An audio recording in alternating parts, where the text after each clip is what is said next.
Assalamualaikum guys, selamat datang ke channel Info Animasi, info hiburan untuk anda. Titisan air mata mengenang dosa lalu. Azril balik ke rumahnya untuk mengambil kain bajunya. Dia tidak mahu tinggal di situ lagi. Banyak kenangan manis dan pahit berlaku ketika dia bersama Alia dan anak-anak di situ. Malam tadi pun selepas dari rumah papanya, dia tidur dalam kereta. Dan kereta itu diparking berdekatan kubur anaknya. Kubur anak-anaknya dipandang hingga dia terlena. Ketika Azril melangkah ke dapur untuk mengambil minuman, kakinya terlanggar beg plastik yang diletak bawah para dapur. Dia segera melihatnya dan terus berderai-derai air matanya. Lama Azril menyandar di tepi dapur dan dia gagahkan diri untuk bangun. Bila Azril naik ke atas, dia masuk ke bilik anaknya. Kain Ella berwarna putih dipandang. Gara-gara kain itu, dirinya sanggup memukul anaknya. Saat dia terpandang pembaris kayu di tepi katil, makin kuat tangisan Azril. Begitu kejam tindakannya selama ini dengan Dania, Darwin, arwah Danny dan begitu juga dengan Alia. Saat itu, telefon di dalam poket seluarnya berbunyi. Azril tidak mengindahkannya. Selepas itu, Azril melihat kertas lukisan yang dilukis oleh arwah Danny. Walaupun anak-anaknya baru berumur 5 tahun, tapi mereka sudah pandai menulis dan membaca. Lukisan itu ada tertulis, "Papa My Hero." Saat ini, kenangan bersama anaknya terimbau kembali. Lukisan anaknya dicium berkali-kali sebelum dia memeluknya. Terungkap kata maaf dalam hati Azril. Dia akan simpan lukisan itu hingga ke akhir hayatnya. Bila Azril melangkah masuk ke biliknya, dia teringat balik penderitaan Alia di atas kekejamannya. Alia pernah merayunya supaya baginya peluang tinggal di rumah itu sampai pagi raya. Alia mahu buka puasa sama-sama bersama suaminya dan anak-anak.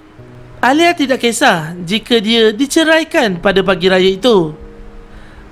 Azril berkata, "Ya Allah, manusia jenis apa aku ni?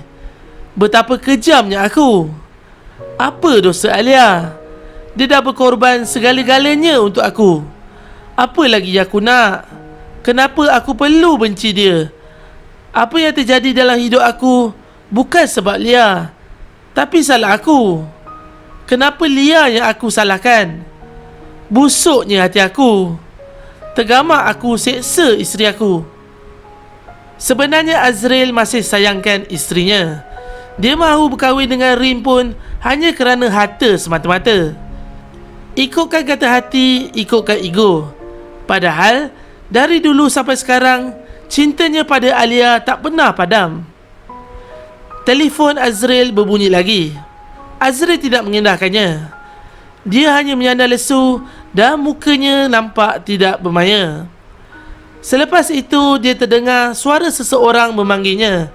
Dan tidak berkelip Azril memandang perempuan yang ada di depannya.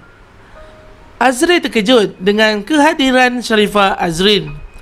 Azrin dengan sesuka hatinya masuk ke dalam bilik Azril. Kalau ikutkan, Azrin rindukan tunangnya. Sudah 2 hari tidak bertemu, membuatkan dia bertindak mencari Azril. Dan akhirnya dia jumpa di rumah tunangnya.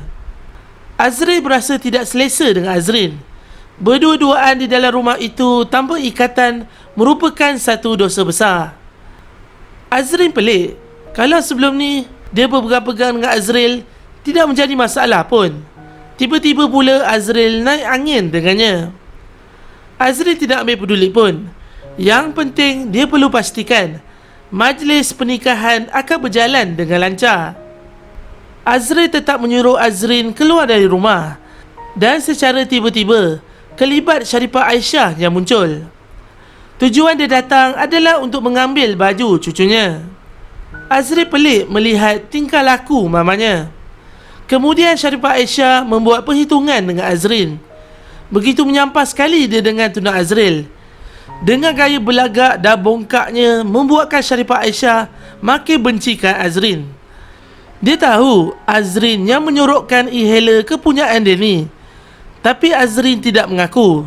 Dan Azrin mahukan bukti jika dia disabit bersalah. Azrin pun beredar dari rumah itu. Namun Azrin melihat mamanya seperti menyembunyikan sesuatu.